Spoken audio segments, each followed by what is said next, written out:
International World Health Day. It's an opportunity to create awareness and put the spotlight on the many diseases that individuals in every community can get involved in, the activities that can lead to a better health, and how we can protect ourselves and our families by taking simple preventative measures. Paula Garvel, the pharmacist and founder of Eden Life Wellness Clinic, is in studio with us today to share with us the importance of living a healthy life. Paula, it's so good to see you. Welcome to Morning Live. Thank you, Leanne. All right, as far as health goes, how do we as South Africans fare when compared to the rest of the world? Well, we're on a par, except for the fact that we have a greater burden of HIV/AIDS. We experience a greater burden because of the diseases of HIV/AIDS and respiratory diseases. And then as far as diabetes mellitus is concerned, we really do experience a huge burden as a result of diabetes mellitus. In fact, we're probably experiencing the greatest burden in the world, and we're on a par with America. Sure. Wow. All right. And obviously, I mean, when you talk about diabetes, I suppose there is a massive link between diabetes and obesity, and South Africans heading in that direction. Absolutely. So you talk about wellness in general, let's talk about obesity and narrow it down. Where do South Africans stand? Well, we're actually the third fattest country in the world. Sure. The UK is the second, and America is the fattest country in the world. And when you compare that to our economies, we realize that there is a big difference. The second thing is that 65% of middle-aged women are obese, and 33% of black women are obese.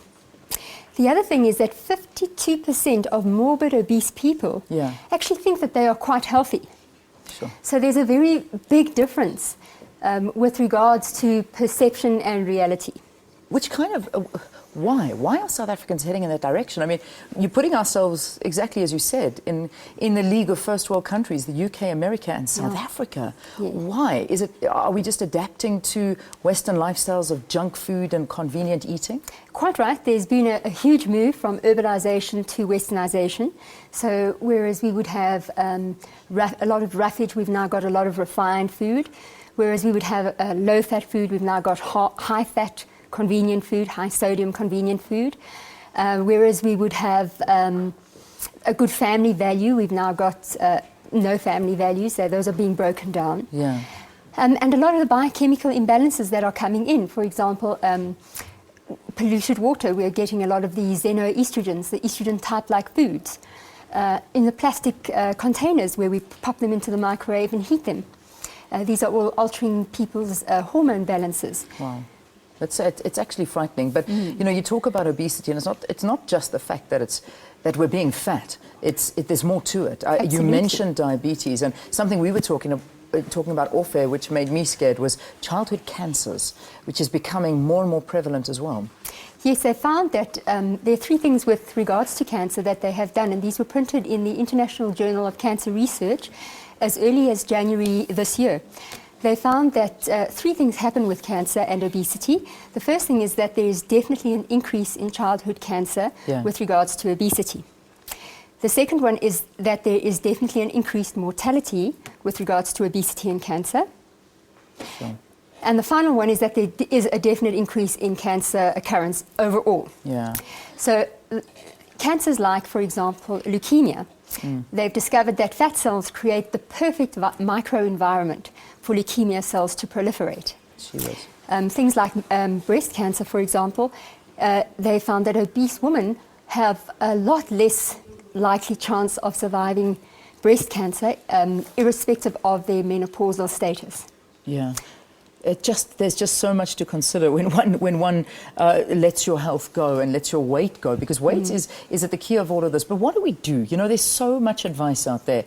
Let's take perhaps Professor Tim Noakes saying, cut out all the carbs in your diet and the sugars and just eat the fats and the proteins. And I mean, I know that you are, in fact, you're the one who helped me lose weight. So you also advocate this carb weight gain theory. Yes. Talk to us about it. What would you advise viewers out there? What should we and shouldn't we eat? Okay, well, the thing is that there is a concept called leptin resistance, and if you completely cut out the carbs, you're going to become leptin resistant. So what we advocate is that you have a high protein, a moderate protein diet, moderate protein and low fat.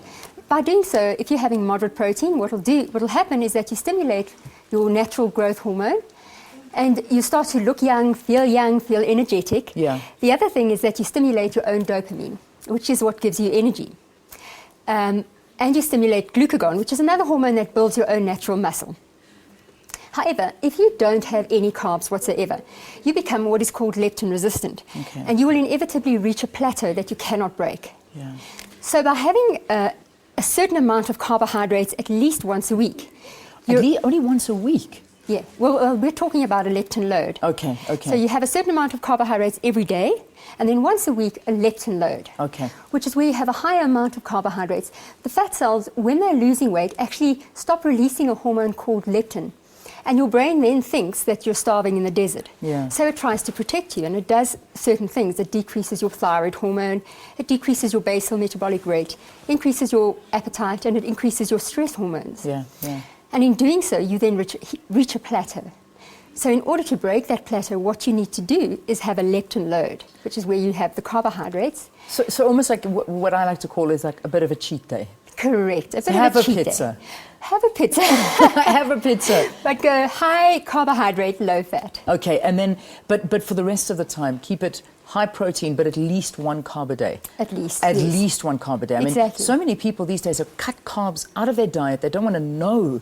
It's like the enemy. But Yes. is it really that bad? Well, you know, everything in moderation, as Professor Seftel says. Yeah. And so we like to keep a low carb, moderate protein diet. The other thing is we like you to have high dairy, because studies have shown that people who have a high dairy intake actually lose weight faster than people that don't have any dairy. All right. Paula Garvell, thank you very much for talking to us here on My Morning Live. pleasure. Just quite frightening when you hear that South Africa is the 3rd most obese country in the world. That's not a good record to have. It certainly isn't. So giving us some advice on how to get healthy and keep your bodies in shape on this World Health Day. Paula is from the Eden Life Wellness Clinic. All right.